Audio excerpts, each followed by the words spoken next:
Bonjour à vous et bienvenue dans cette nouvelle vidéo.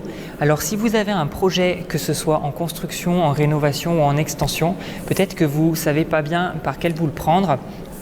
Peut-être que vous avez beaucoup d'idées et qu'il faut faire du tri.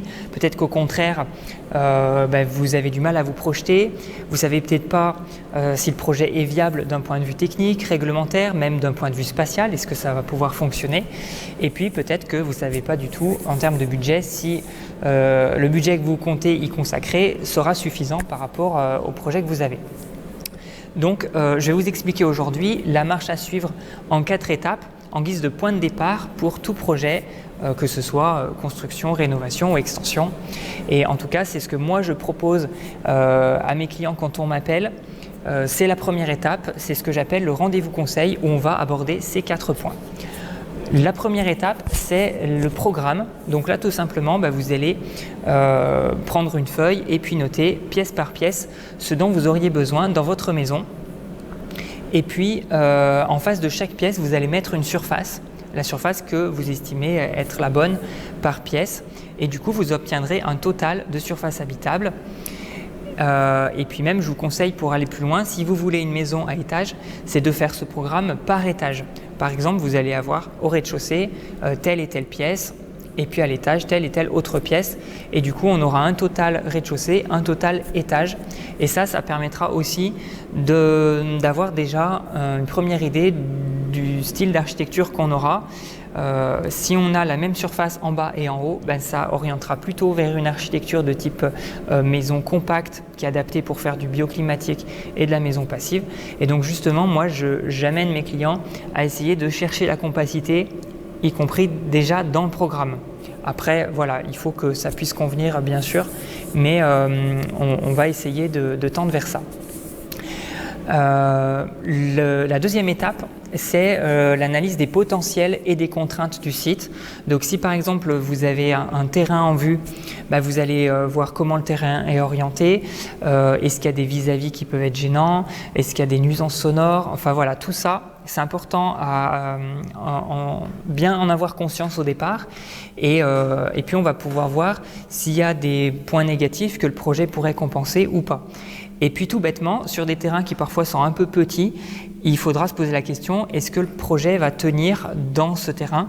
Et donc moi ça m'arrive de faire parfois en rendez-vous conseil une hypothèse d'implantation, donc sur la base du programme qu'on a établi juste avant, j'applique un coefficient et j'en déduis approximativement une emprise au sol de la construction et on va pouvoir la positionner sur le terrain à différents endroits et voir si ça peut fonctionner.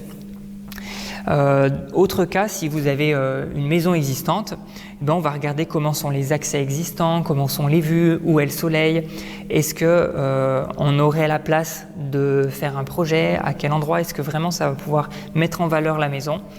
Et donc voilà, en fonction de tout ça, on va pouvoir voir si le projet semble pertinent ou pas. Troisième étape, c'est l'analyse des règlements d'urbanisme. Donc pour ça, il faut aller en mairie, demander le PLU, le plan local d'urbanisme. Souvent, ils seront disponibles aussi sur Internet. Et le règlement d'urbanisme pourra vous dire ce qui est faisable. Déjà, est-ce que le terrain est constructible? Si on veut faire une extension, est-ce que c'est autorisé? Ce n'est pas toujours le cas. Quels sont les reculs à prendre en compte par rapport aux limites séparatives? Quelles sont les hauteurs maximales à ne pas dépasser? Voilà, il y a plusieurs points qui sont importants à regarder dès le début. Et donc, je vais vous donner 2 exemples de cas où j'ai fait un rendez-vous conseil et il s'est trouvé que le PLU était bloquant. Donc le premier cas, c'est une rénovation de grange. Voilà un monsieur qui voulait en faire une habitation avec 2 étages. Donc il avait un programme qui impliquait d'utiliser 2 niveaux dans la grange. Seulement la hauteur sous la charpente était trop faible pour faire 2 niveaux. Donc l'idée c'était de rehausser le toit. Seulement le PLU disait bien qu'il faut bien rester dans le gabarit de la maison existante. Donc on ne peut pas surélever le toit. L'autre problème, c'est qu'on avait un mur côté sud qui était très près de la limite voisine, il n'y avait qu'une bande de 1 mètre. Et là, c'est interdit de créer des ouvertures si on est trop près du voisin. Donc ça faisait 2 raisons qui m'ont fait dire avec votre programme, avec vos attentes, parce qu'en plus l'idée c'était de faire une maison passive, donc cette contrainte côté sud était vraiment pénalisante. Donc je lui ai dit on ne va pas réussir avec avec cette grange, on ne va pas réussir à faire ce projet.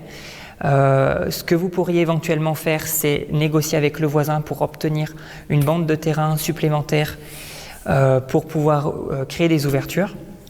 Mais après, pour la question de la hauteur du toit, soit il faut revoir le programme, soit il faut demander une dérogation. Voilà, c'est pas gagné. Et donc, je lui ai dit, en l'état, on ne va pas pouvoir aller plus loin sur le projet. Deuxième cas, c'est des gens qui ont une maison sur une colline à Saint-Étienne, sur un terrain très étroit et en pente. Donc, ils ont une maison existante en bas du terrain. Et leur idée, c'était de construire une nouvelle maison en haut de leur terrain, de diviser et de revendre la partie du bas. Et en fait, comme le terrain est très étroit, il fait 7 mètres de largeur, j'ai rapidement vu que ça allait coincer. Et effectivement, on a un PLU qui demande de se reculer de 4 mètres par rapport aux limites séparatives. Et donc là, en fait, on ne pouvait rien faire du tout puisqu'on n'avait que 7 mètres de largeur. Donc si je me recule de 4 mètres d'un côté, il ne me reste que 3 mètres. Et puis de l'autre côté, c'est pareil, il faut que je me recule aussi de 4 mètres, donc en fait, ça passe pas. La seule solution, c'est de construire sur la limite, et dans ce cas-là, on est limité à 4 mètres de hauteur. Donc du coup, là, ça posait le problème que leur programme d'une maison complète ne passait pas sur un plein pied. Et du coup, on s'est orienté plutôt sur un projet d'extension de la maison existante. Voilà, pour vous dire que des fois le PLU fait qu'on doit faire marche arrière tout de suite et le plus tôt est le mieux si on doit rebrousser chemin par rapport à un projet. Quatrième chose à regarder, c'est le budget. Donc là, il faut provisionner un prix au mètre carré qu'on va multiplier par la surface qu'on a mis au début dans le programme. Et donc moi, avec l'habitude, je me réfère sur des projets similaires et en fonction de vos attentes, des prestations souhaitées, de la configuration des terrains, est-ce qu'il faudra des terrassements particuliers, des murs de soutènement, etc. Et je vais pouvoir mettre une provision au mètre carré qui n'est pas une estimation, mais l'idée c'est déjà de dégrossir dans les grandes lignes et mettre en comparaison avec le budget que vous comptez mettre dans les travaux, voir si ça peut coller. Et en plus de ça, on regarde aussi tout ce qui est frais annexes. Et ça, souvent, on les oublie, mais tout ce qui est en dehors de la construction par elle-même, c'est par exemple les frais de notaire dans le cas d'une acquisition, l'étude de sol, la partie conception du projet, l'étude thermique, il y a aussi une taxe d'aménagement quand on construit, il y a aussi une assurance dommage ouvrage, enfin voilà, il y a plusieurs choses, ça mériterait que j'en fasse une vidéo consacrée à ça, mais tous les frais annexes, c'est important d'en tenir compte et du coup, au final, on peut raisonner en budget global et souvent ça fait peur parce qu'on a tendance à oublier des choses, mais au moins ça permet d'être réaliste dès le début et après, s'il faut modifier certaines choses, voilà, on va faire varier les curseurs en termes de programme, de prestations souhaitées, de biens à viser. Peut-être qu'il faut viser quelque chose de moins cher, peut-être qu'il faut négocier aussi un peu le prix. Enfin voilà, du coup, au final, ça permet de bien agir en connaissance de cause. Et moi, souvent, mes clients sont ravis de ce rendez-vous où on aborde ces quatre points, parce que même si c'est pour dire au final que le projet n'est pas viable, en fait, ils sont contents de le savoir à ce moment-là et de ne pas être allé trop loin. Et ça leur permet de réajuster les curseurs éventuellement, de pouvoir faire le projet ou alors de partir carrément sur autre chose. Et puis, des fois, ils me rappellent plusieurs mois, voire années plus tard et puis on peut faire un projet dans de bonnes conditions. Voilà, donc pour récapituler, les 4 étapes préalables à tout projet, c'est l'analyse du programme, l'analyse des potentiels et des contraintes, l'analyse des règlements d'urbanisme et enfin l'analyse du budget. Et en fonction de tout ça, ça permet de donner le feu vert sur un projet ou au contraire de dire les points qui peuvent être bloquants. Et puis si on est encore en phase de recherche d'un terrain ou d'une maison, ça permet de mieux réorienter ces recherches vers des biens qui peuvent mieux vous correspondre.